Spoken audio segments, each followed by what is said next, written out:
How to create Okx account. Hello everybody, welcome back to my channel. This is me Pipan Besnat, and today I'll guide you on how you can create Okx account. Now signing up or registering to Okx is pretty simple and easy, so let me guide you through.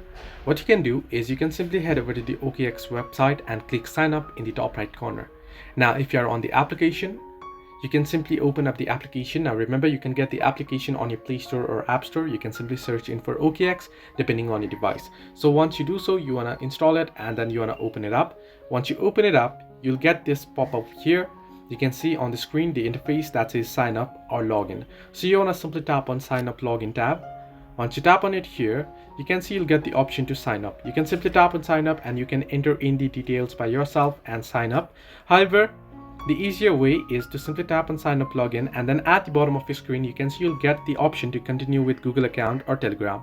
So you can simply tap on Google or Telegram account and then select an account, and then you'll be able to sign up. Now since I'm already here signed up to the Okx, then it'll just ask me to choose an account or it'll just log me in directly. So you can see I'll just skip this. So my account is logged in here. So you can easily create an account. All you have to do is confirm your confirmation code. So this way you can create account on Okx. Hope this helped you. Do like and subscribe, and do not forget to leave a comment down below if you have any further issues.